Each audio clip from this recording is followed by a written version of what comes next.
Hello, everyone. We are so excited to see you here for this very special webcast, something we've never, ever, ever done before, and we're excited to try. I see people already in the chat saying hello, dropping in where they're from. So if you haven't done that yet, feel free. You can say your name, your pronouns. You could drop in where you're joining us from. So my name is Mariah. I'm one of the directors of programs at NaNoWriMo. I use she, her pronouns. And I'm here today with Alexandria Peary, who goes by Alex, who I'm really excited to pass this off to because I know she's got a lot of stuff for us to learn and do today. But before I did, I just wanted to give like a quick introduction. So you said Alex, right?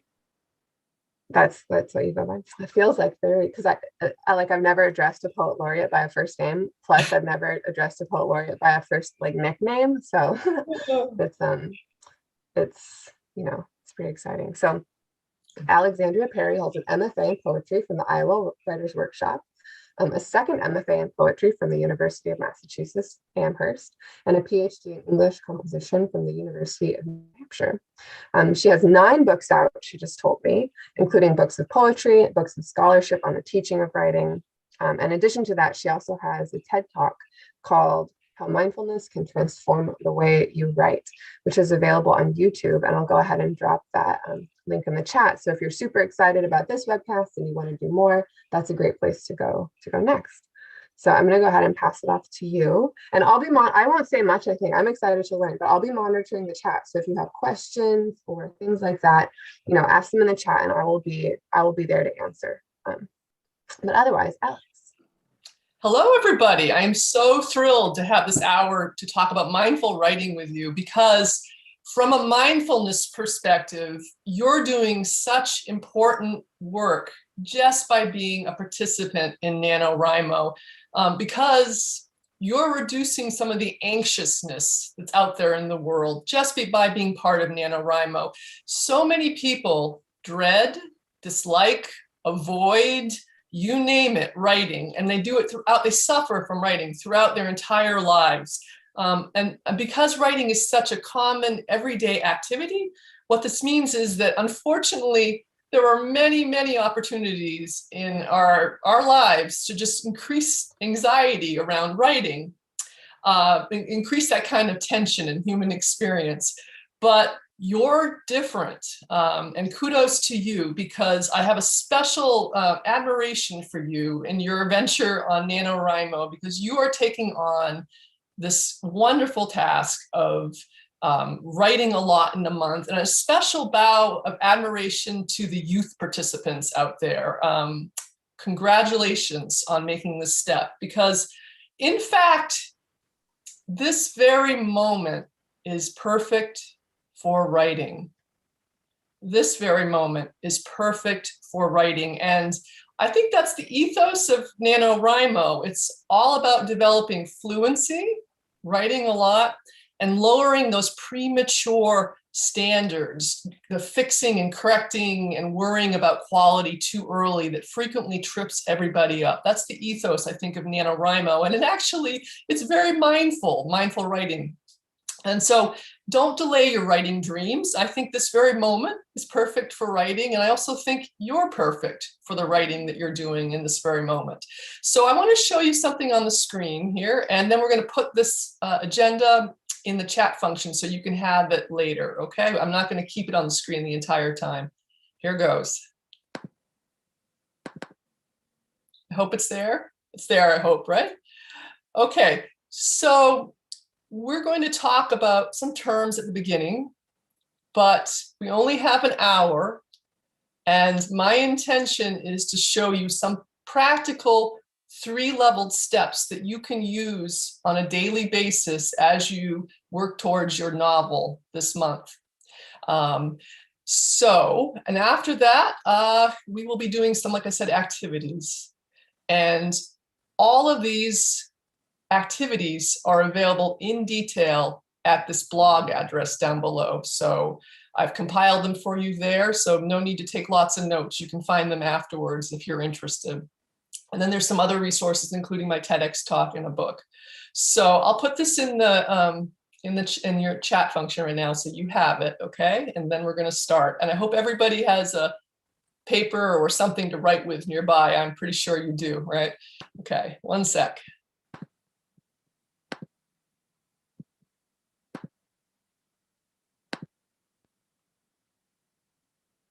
I'm trying at least. Hold on. It's not there. So I think you might have to share it afterwards. I can pop it over. So Okay, I'll thank do it you. right I'm not now. seeing it on my computer all of a sudden, so ignore That's that okay. thing for me. Okay.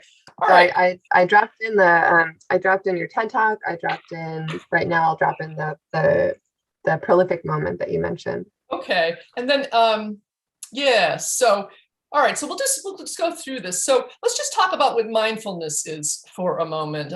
Mindfulness, the classic definition of that is the non-judgmental awareness of the ever-changing present moment. The non-judgmental awareness of the ever-changing present moment. And you can probably already hear in that definition, a classic definition, some of the applications to writing. I mean, non-judgmental. Most of us, myself included, we could use a lot less criticism and judgment on our writing lives coming from ourselves and other people. And maybe you get a sense too of the whole thing of ever-changing. You know, there might be something positive in that. And so what's mindlessness? Mindlessness is the human default situation. Most of us spend the majority of our day off-roading from the present moment. In fact, the average ability to stay present has been clocked in at between 8 and 12 seconds. So we're not actually inclined to be present, but I hope I make a good case to you in the next few minutes as to why that's really important. So what's mindful writing? Mindful writing is when we turn our attention during the act of writing to the present moment for the sake of more writing to be produced and to produce that writing and be a creator with greater ease and joy, satisfaction in the moment.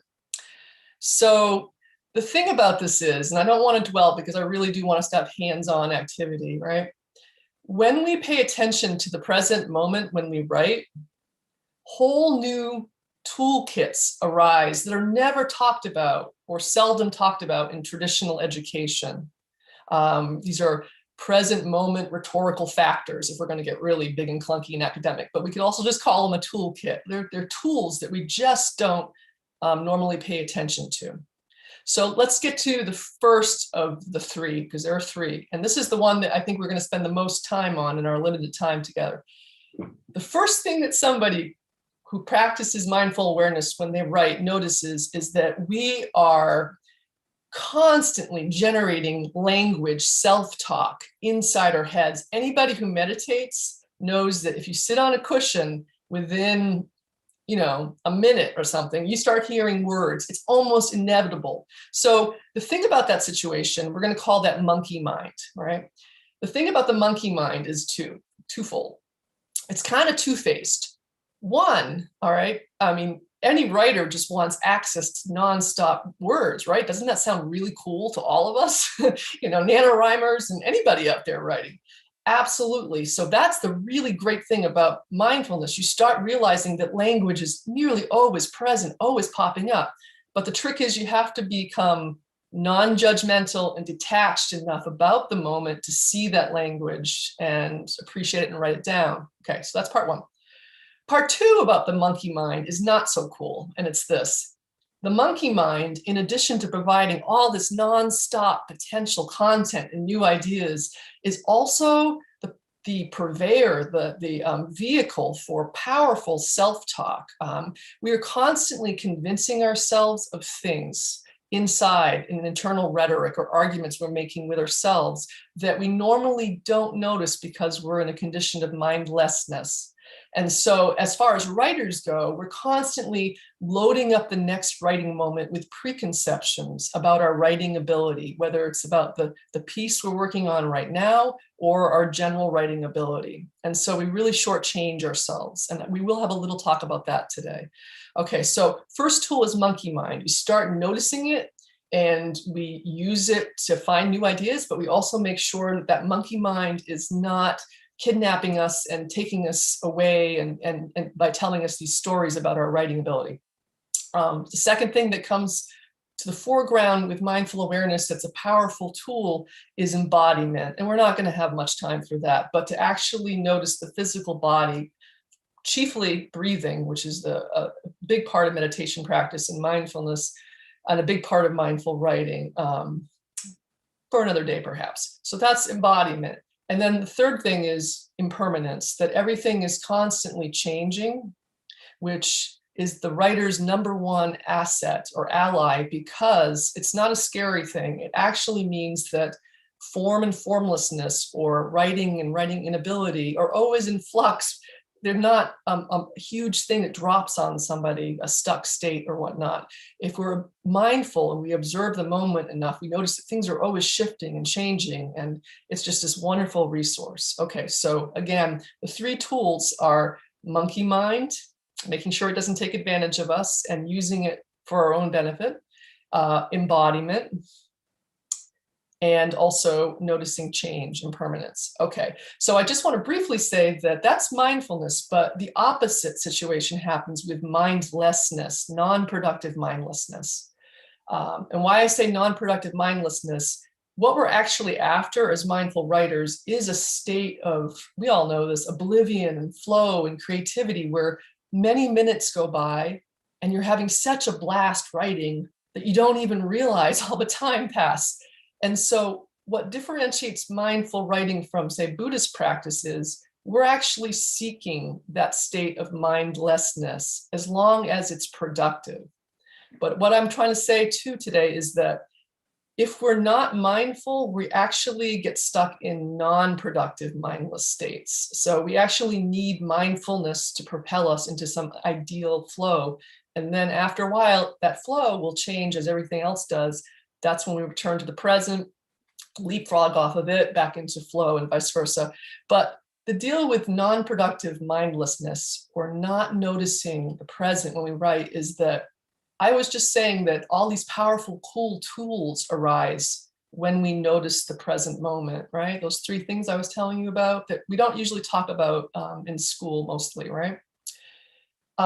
Conversely, most of the things that stress people out about writing, or give them anxiety or anxiousness, or have them doubt their own ability, are coming from the past and the future. They're usually stressors that are rooted in other times, not now. So that's why it's so important to start noticing the benefits of mindfulness in the present, because not only do you gain these resources, which we overlook when we're not aware, we forfeit them all the time, but also we get to ward off some of the typical stressors that come from the future and past-based thinking.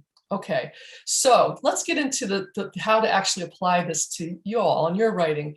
As I mentioned, I wanted to go through 3 phases with everybody today, and we'll see how time goes. You may notice that on the handout afterwards, or on the blog, there'll have been an activity or two that we didn't entirely cover. The steps are there. It's because we don't have a whole, volumes of time, but I wanted to touch base on these 3 cycles, okay?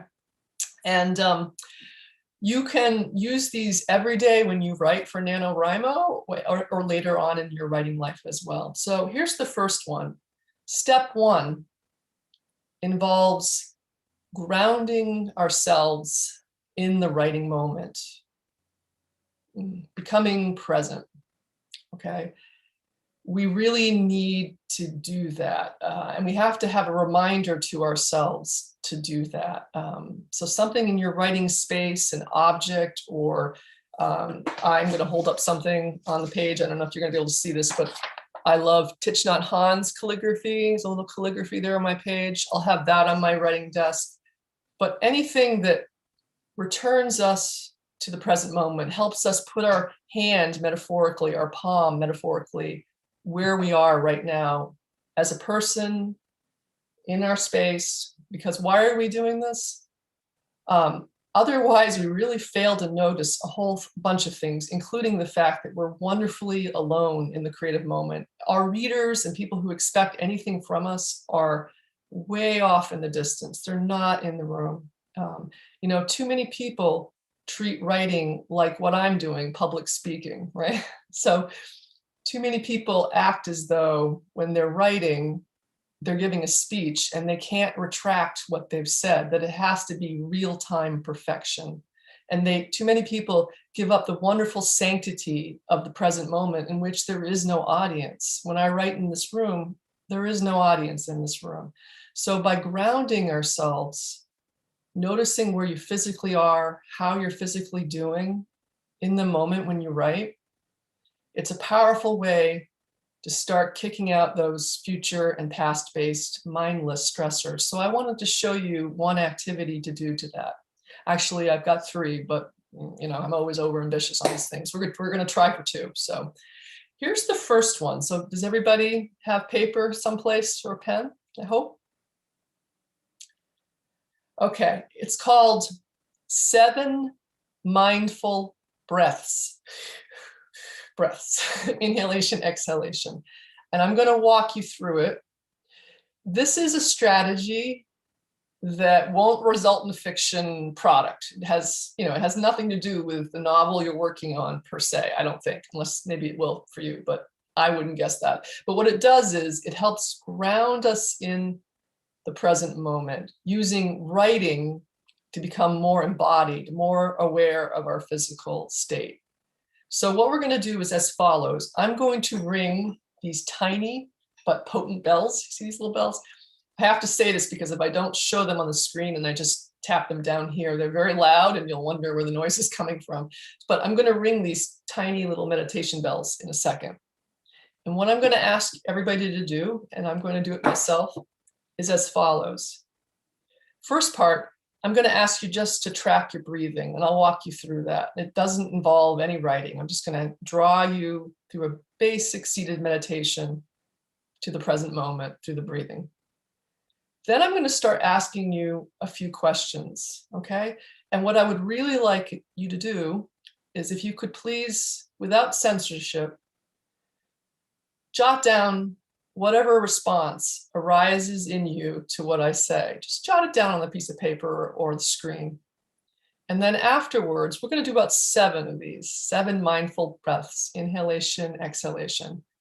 Afterwards, if you want to put in the chat function, particular one that stands out to you, if you feel free to share, okay? So here goes. So I'm going to ring the bells.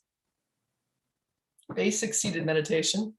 And what's great about being a writer is if you write at a desk like I do, I don't know where you all write, you're sort of, you've got a free cushion behind you right now, right? So, okay, ringing the bells.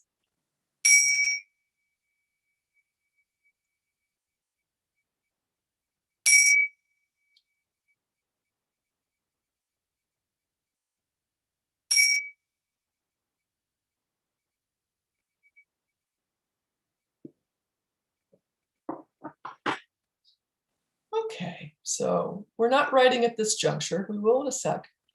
With your hands on your knees, either top of the knee or if you want to go like this, whatever you prefer. Feet, if you can do it, flat on the floor. Try to not have your back, the back of the chair, but rather like me. You see how I'm sitting a little bit in front of the chair. Semi straight posture, but not stiffly. You're relaxed. Lowering the shoulders. Just draw your attention right now to the act of breathing. Notice the air come through the nose or the mouth, fill your body, and then notice the air go out. So just the physical sensations of breathing.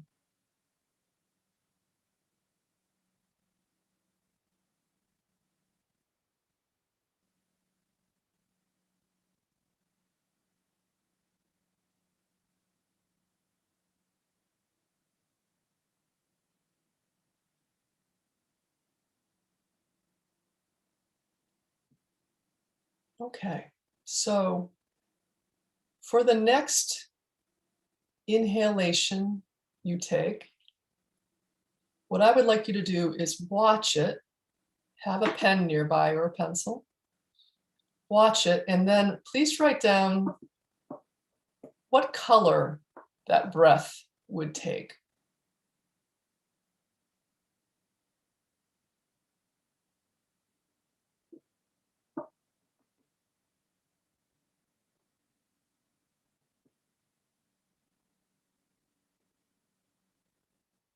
The next breath, the inhalation, breathing in.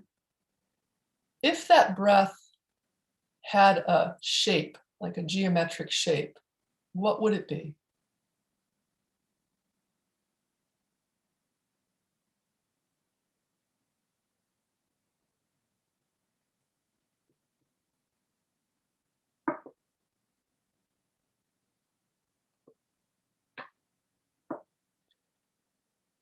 The next breath, the inhalation. What temperature is that breath?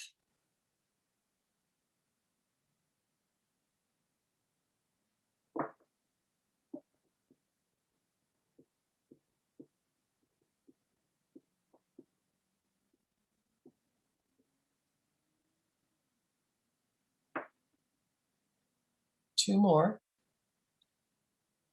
The next breath, the inhalation. If it had a texture, what texture or textures does it have?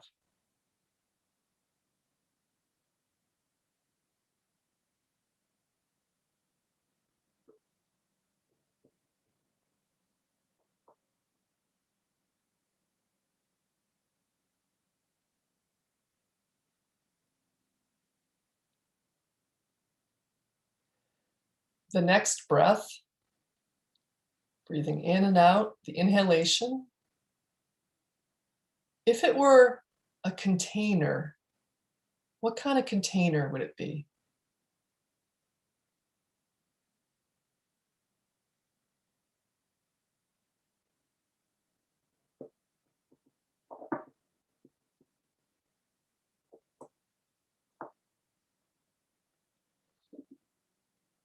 The next breath.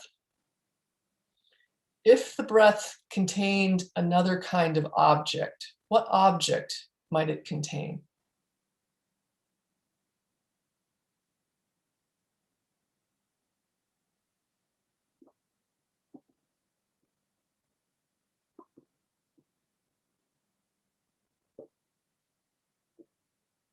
And lastly, for the final breath, I would like you to really push the air as far down into your lower abdomen as you can, and then just describe in a phrase what that inhalation reminded you of.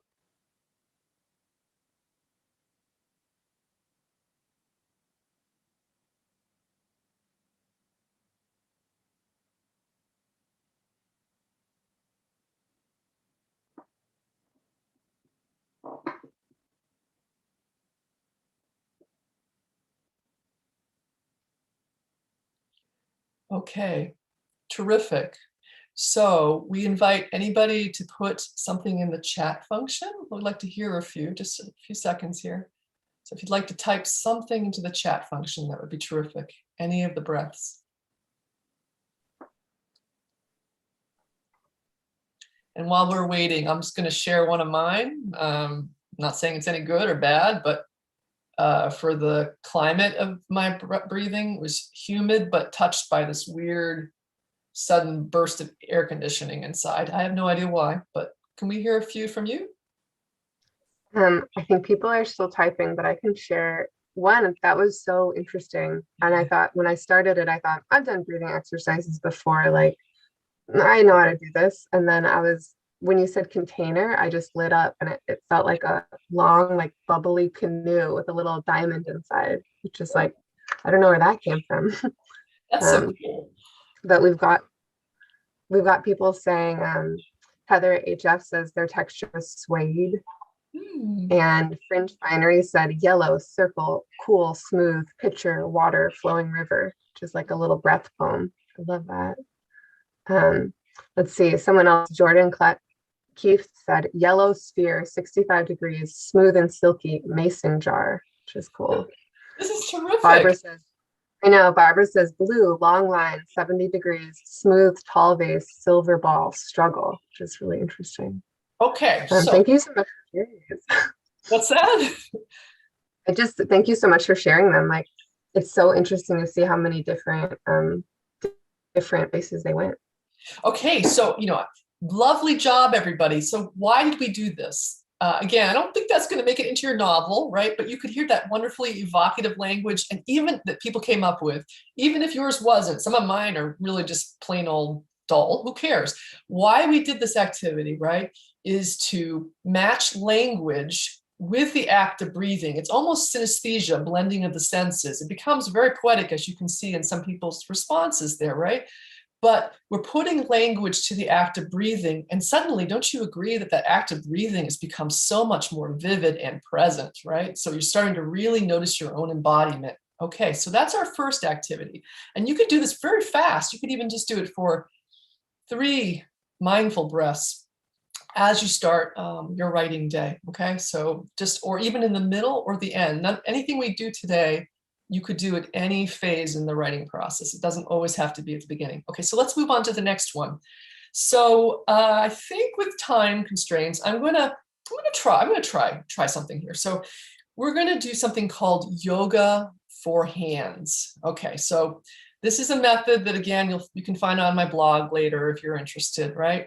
And it is a method in grounding us in the present moment to write. And I think it is especially good for when we start a writing session, or I use it when I'm starting a new writing project, okay?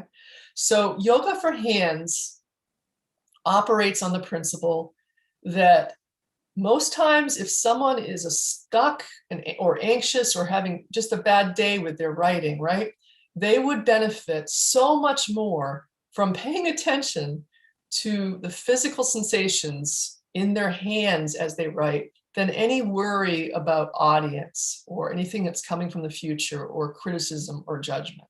So this is an activity, yoga for hands, that grounds us in the present moment, helps boot out future-based audiences, and I think also respects ourselves because it respects what's physically going on with you. And I think, I'm just going to tell you what people who have done this in the past have experienced too, is that it calms you down. And the reason why is that if we're stressed out about something we're writing or anxious, we're looking at something in the future typically, and it's distracting us. It's like this goal or this outcome. It's like this blazing worry up ahead.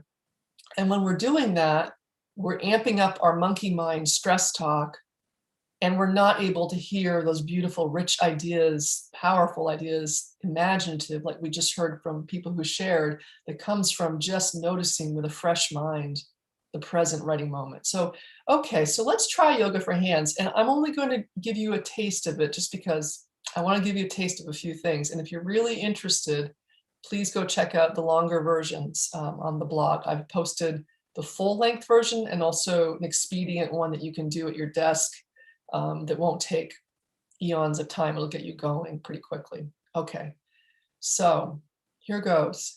I hope everybody knows what free writing is. Free writing, free writing is just awesome because it's nonstop writing. This is private free writing because we're not sharing it with anybody, in which you track the mind. It is a quintessentially mindful act, actually. You're tracking that monkey mind as it arises without concern about grammar, punctuation, whether somebody's going to get it or understand what you're saying, because it's not organized for them. Instead, it's a respectful screenshot, so to speak, of what's going through your mind during the writing moment. Now, here goes. I'm going to walk you through some prompts here. I'm not going to be doing this because I can't do this particular one with you while telling you about it. So you'll see me kind of staring, but that's what's happening. Okay, ready? Paper, pen. So first, could you please free write to the idea, whatever comes to mind, and you don't have to share afterwards. This very moment is perfect for writing. Whatever comes to mind to that mantra or slogan, this very moment is perfect for writing. So could you free write?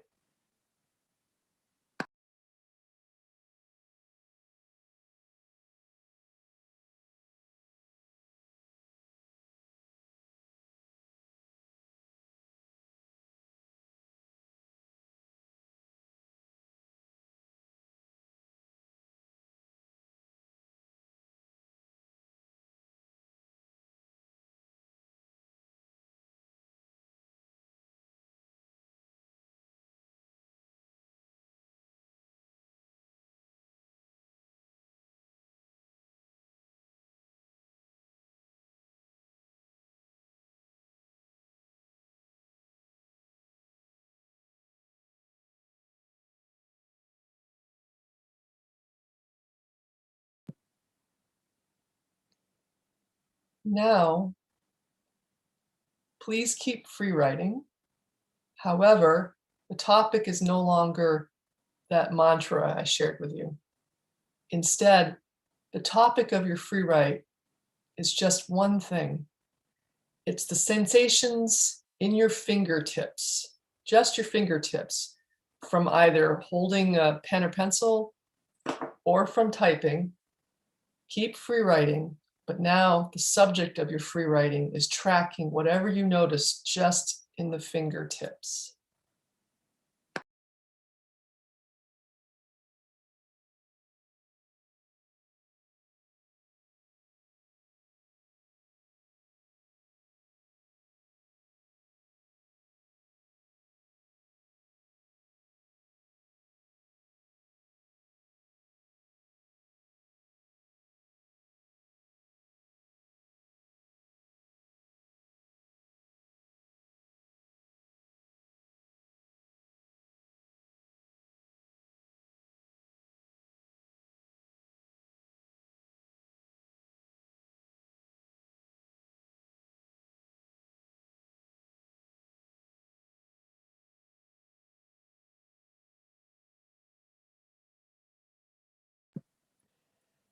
Now keep free writing, but the subject is changing from fingertips to the entire finger, whether you're typing or handwriting.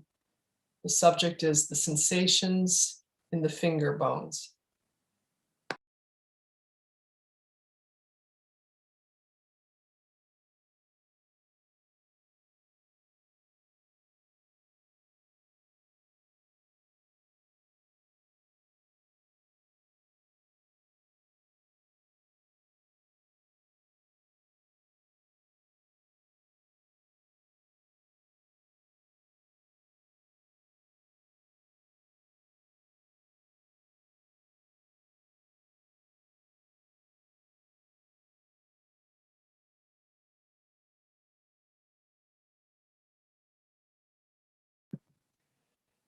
If you compared the sensation in the finger bones to something in a metaphor or simile that wasn't hand related, what comes to mind? Don't censor yourself. What does that remind you of? Put it in the free write.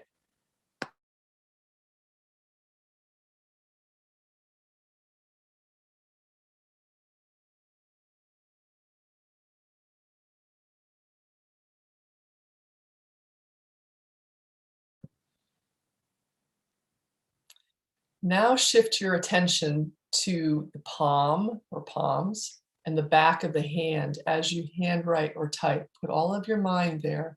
Describe the sensations in the free write.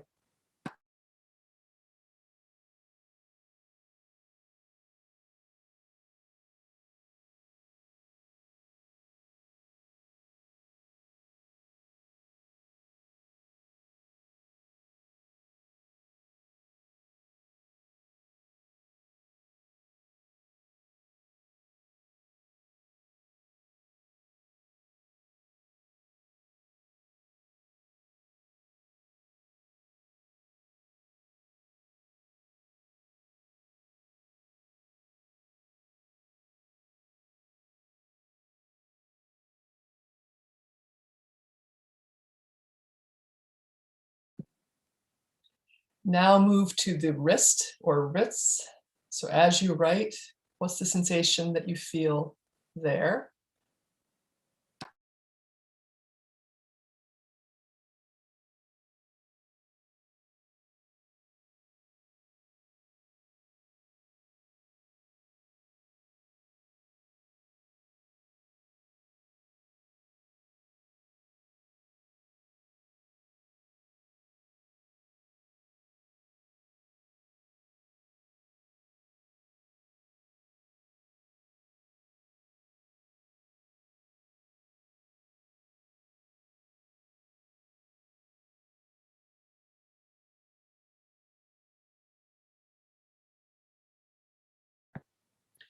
Your lower arms as you write, your lower arm or arms as you write.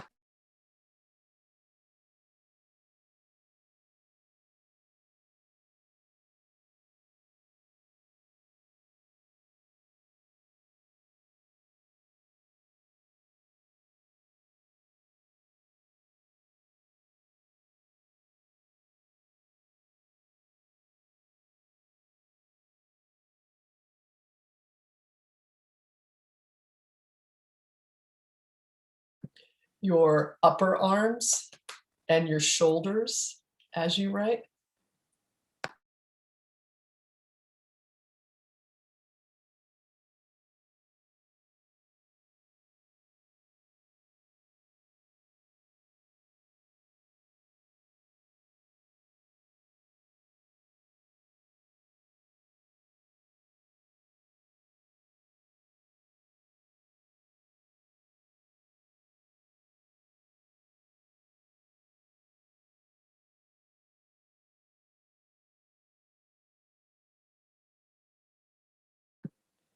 Your neck as you write?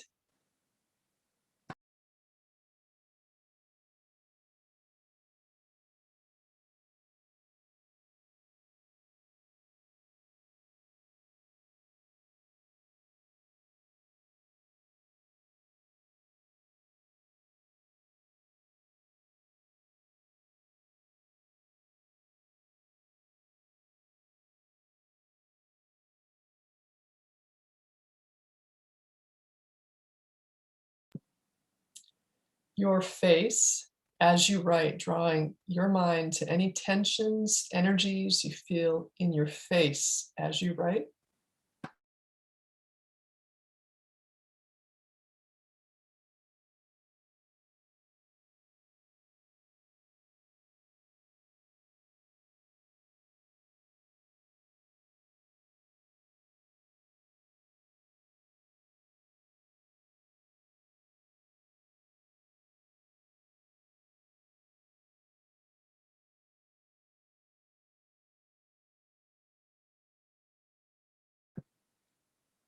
And lastly, the crown of your head, the top of your head. Draw your attention to just that. What do you notice as you write?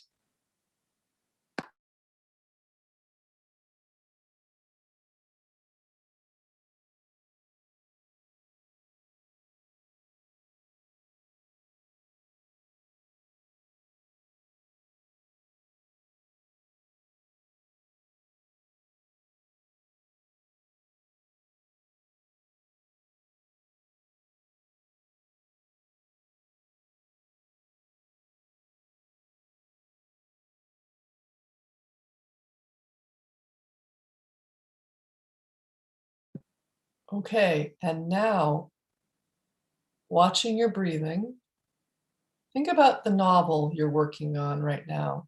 What comes to mind? And try to free write. What comes to mind about your novel?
Okay, terrific. So we just did yoga for hands. Again, you can do it very briefly at the desk, just do part of the hands and get writing, or a longer, and there's a fuller version with the whole body actually. And again, what it's doing is it's trying to draw our attention to our physical circumstances matched in the writing. The writing is paying attention to something we normally overlook. Writers don't tend to notice their physical selves. And by doing that, you start slowing down properly, and the breathing, the stress. Anytime we mindfully watch our breathing, it's going to reduce stress. It's just physically that happens to human beings. But you're also booting out future-based thoughts. So we would really love it, but if you don't want to, it's completely okay. Okay. Would anybody like to say in the chat function? We could hear from a couple people, 2 or 3. what did you notice doing yoga for hands? Could some people share what they were going through there? I can share a little bit of mine while people are sharing because there's a bit of a delay. So the fingertips part was maybe my favorite because I've never just like the tips of my fingers, but I really liked feeling them. And then the crown of the head for me was really hard. Like I just couldn't feel anything there. And that's what I just kept writing. I was like, nope, nothing, nothing, nothing. um, so but I was remembering I've gotten acupuncture before when they put one of the needles in the top of your head, and then you really feel that point. It feels like feels really powerful. Let me think of, because people are starting to drop, but I know there's a delay, so I want to give people a little bit of time to drop in there. It was also interesting to go from that to writing about my novel without the pressure of having to write my novel, but just like write what I was feeling about it in that moment. I always forget that that's a tool that I can use. But whenever I'm stuck writing, sometimes I'll pull back like that and write about it, because you figure stuff out that you didn't realize, which I think is interesting. Okay, so Misa A says, I didn't realize how much of my body I don't feel when I'm writing. My forearms and shoulders seem to disappear, but the crown of the head really felt like energy and ideas. That's so cool. Sasha Clark says, I felt a lot of fear about the beginning images I had come up, but I felt very open and loving at the end. Thank you. Let's see. Now we're getting a bunch of stuff, so it's like hard to catch up. Amber says it felt like such a stream of consciousness. I wasn't worried about what I was writing being good. I was just trying to have it be true to myself and my feelings. All writing can be like that, which is, I like me too. I really like that. And so he says, I actually really like what I wrote. It turned weirdly abstract, also super conscious of my awful posture. And that keeps popping up actually over and over in the chat. People are like, oh, my back, I should be sitting better, which is interesting. These sound so, what was that? I was just going to say, Heather HF says, I'm critical of myself and tension in my body. And I was just wondering if you had any like advice for, because I see other people saying similar things, like, like I was, for instance, like I was sitting badly, or like I had this, and me too, I was like, I have tension in my shoulder, and like, why is that there? Well, my students often say that too. Oh my word, I realize how bad my back hurts. But the thing is that I think that so I can't give any back advice because I'm not a chiropractor, but boy, the fact that you start realizing that we tend to sandpaper away all those experiences mindlessly, right?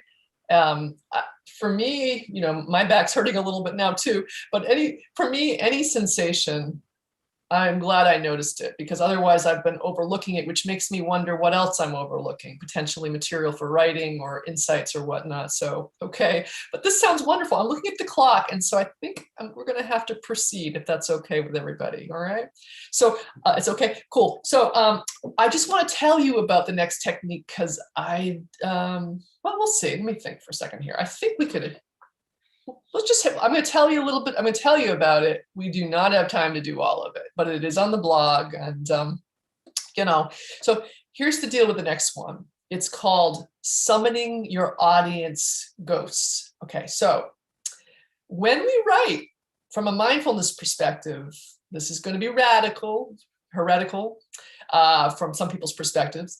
There is no audience. Readers' audience does not exist during the moment of writing. The only way in which they exist is as a fabrication of our self-talk. So, we imagine a reader, but we're evoking them with our monkey minds, and for good or bad. Just a quick little story that I tell in my TEDx talk. A co-writer and I were working on a book for a press many years ago that really, the press really was intimidating, at least to me. A British press, pretty high ranking. I won't mention which one, actually the high ranking, but it was very, very scary. Okay. So every time I emailed that editor, and I have the person's permission to say the person's name and all that, so I have the permission, Frederick Spears, okay, in England, I visualized this guy, and he had a tweed jacket on, and he was 55, 60 years old, and he had little patches on his elbow, and he had a pipe, and my emails to this editor were really stilted because I was so scared, right? Okay, fast forward. I go to this convention and all these publishers are there in this huge hotel, vast hotel, right? And I see the banner for this prestigious British press way off in the distance. And I call up my co-writer and I say, hey, I think I see the editor. I mean, there's a man standing underneath the banner, and I might as well go introduce myself to him in person, right? So as I'm walking over, I'm like waiting for this person to manifest, this tweed jacket wearing, patches, probably wouldn't smoke a pipe in a hotel, but you know what I mean, right? As I approach, I realize there's no such creature, right?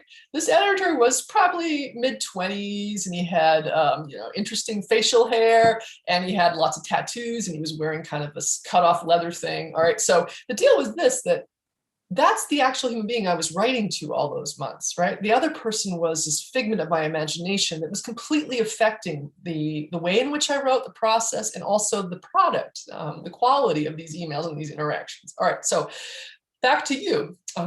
This method, summoning your audience ghost, I think I'm just going to have to mostly tell you about it, but please do try to practice the abbreviated version mentioned on the blog, right? It's this. We often mindlessly act when we write as though the reader is sitting at the edge of our desk, watching us write as we create, and we don't give ourselves. The problem is that reader isn't looking for our rough drafts and our free writes, and they're not cheerleading us on. The one that we create is a creature from the future, and because it's a creature from the future, this imaginary reader, it's looking for a product that exists only in the future, aka a final draft, something polished and perfect and all that stuff that is really not fair to us because we haven't had time logically to write that thing, right? So through our self-talk, we make this thing perch on our desk. And what this activity does is it makes us really aware of the fact that we're doing that. Okay, so I'm just going to walk you through some of the parts of it here. So we're trying to evoke, I'll walk you through the first few steps so you get a taste of it, okay? Yeah, so here goes. Think of an occasion recently in which you were working on your novel, and it could have been today, right? You were working on your novel and your confidence really wavered all of a sudden, maybe for just a split second or maybe longer. You got a little worried, not so sure. Can you kind of physically get in touch with that feeling for a second, what that felt like?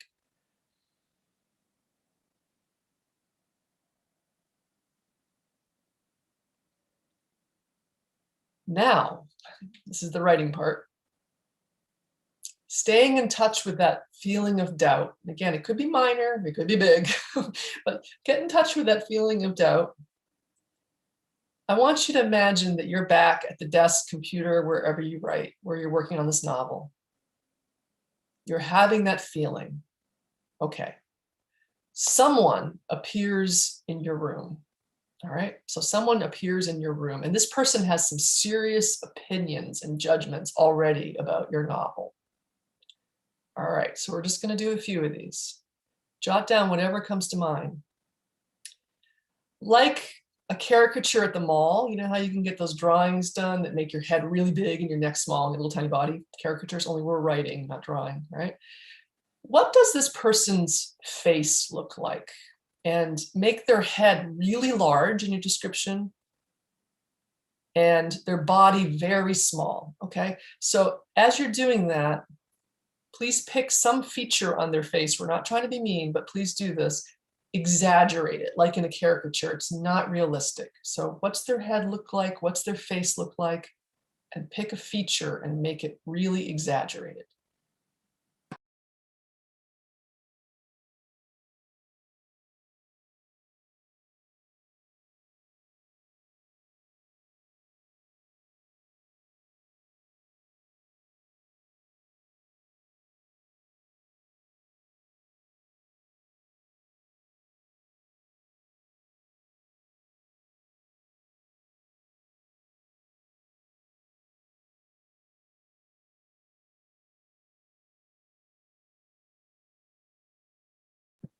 And as I said, I'm just giving you a preview of this, okay? So about their body, what's up with their jewelry or their clothing, or what's absurd about it? Is there anything bizarre about the way they're dressing?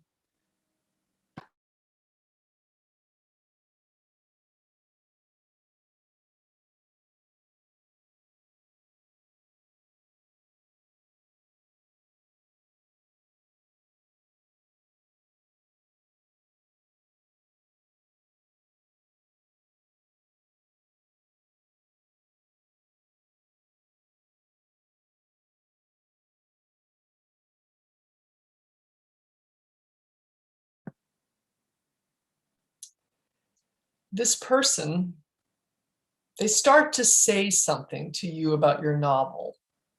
What's the first thing out of their mouth? What do they say to you about your novel?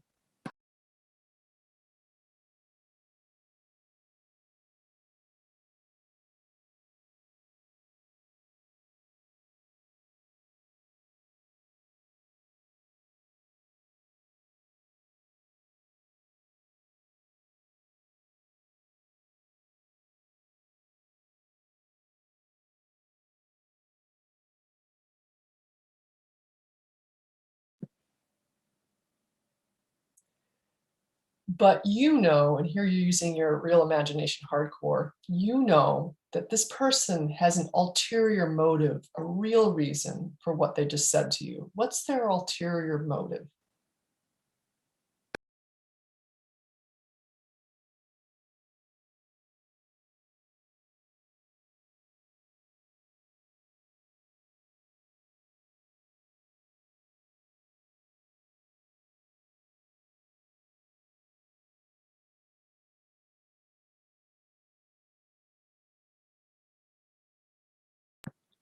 And also, you look at them again and you notice that on this person's shoulder is a little person. And this little person is someone that bothered your reader ghost or demon about their writing. Of course, you're using your imagination probably. Who is this little person on their shoulder? And how did they bother your person that bothers you?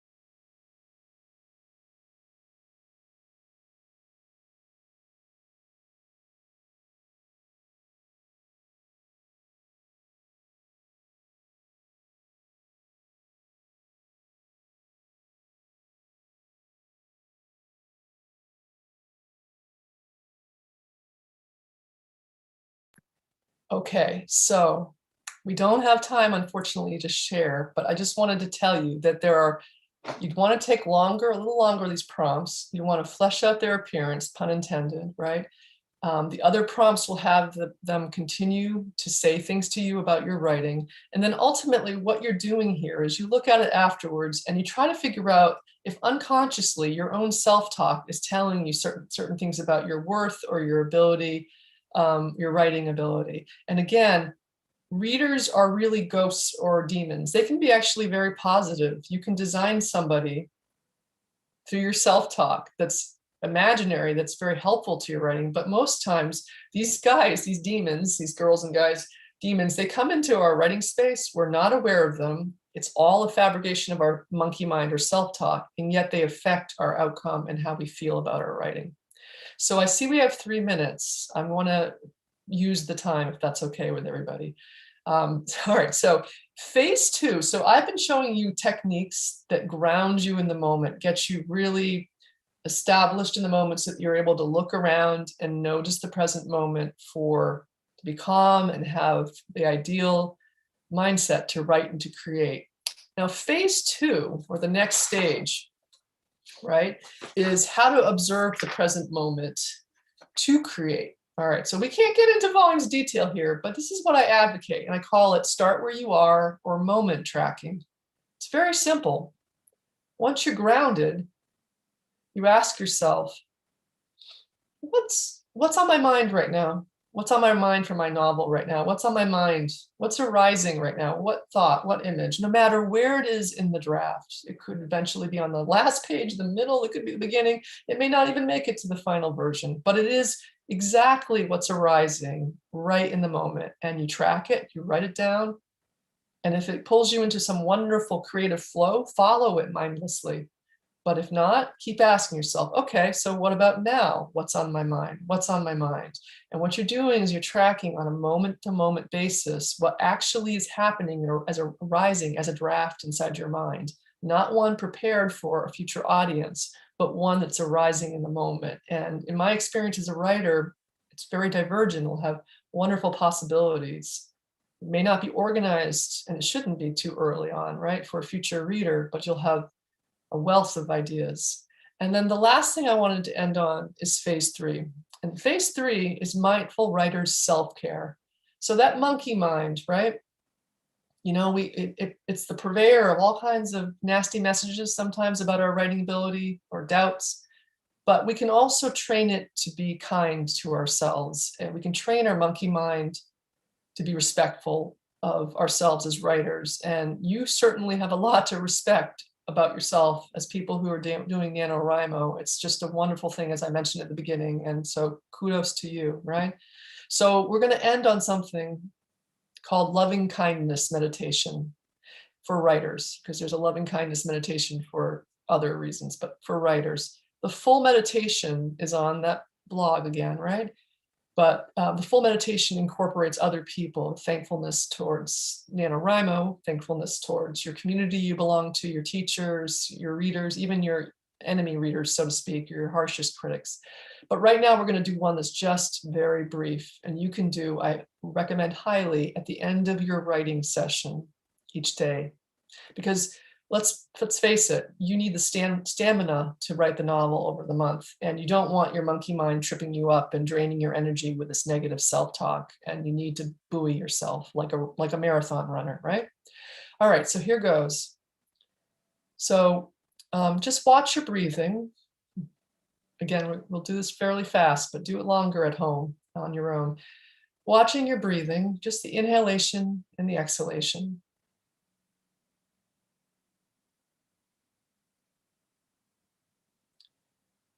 On the next in-breath, ask yourself, what would make me really happy, content, satisfied as a novel writer, as a writer?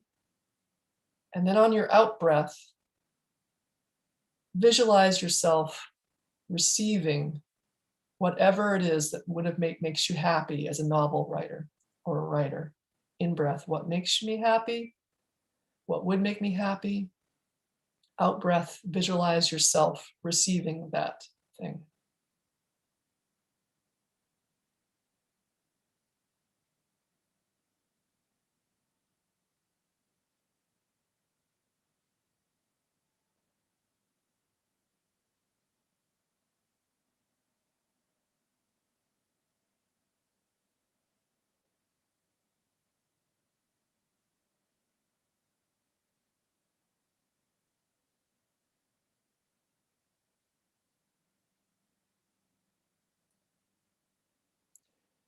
And that is the perfect note to end our session on, and also, as I've mentioned, your session at the desk. So ending on a note of warmth and kindness and compassion to yourself for this wonderful thing that you're engaging in during a month of writing. And I'm so happy that you spent some time with us today. So thank you very much. Thank you so much, Alex, for leading us through that. I see people sharing a lot of things in the chat about how different exercises worked for them and made them feel. And I know that last one that we just did together was really nice for me. So I hope that it landed on you guys as well. Can I get a copy of the chat? I'd love to see what they're saying at some point. Yeah, I'll send it to you. It's very nice. So we have a lot of other, so first things, two things. I dropped into the chat another link to your TED Talk and a link to your Prolific Moment blog. So please check those things out. I would also say we have a lot of other community events happening here at NaNoWriMo. So we've got a community hang tomorrow, and I might just have to drop in a link to the official calendar to the chat because there is a lot of stuff going on and I can't keep it all straight. I'm also especially glad that you could come to this now because I feel like we're 1/3 of the way into NaNoWriMo, and that's a time when your enthusiasm can sometimes, like your monkey mind, like you said, we sometimes call it, like, we have an inner critic that we talk about, but it can kind of take over. So I think these are really, really useful exercises. So thank you. And like I said, I'll drop into the chat right now a link to our event calendar if you'd like to do more. A lot of people are thanking you. That's what's happening. I guess that's it. I hate ending these things. I'm like, could we just keep doing them? Like, I would love to just sit here all day and do mindfulness exercises. So, but I guess we should go back to our lives. Okay, all right. Well, Yeah. so thank you so much for hosting this, and I wish everybody the very, very best with your writing. Like I said, it's wonderful what you're doing. You're doing a good thing.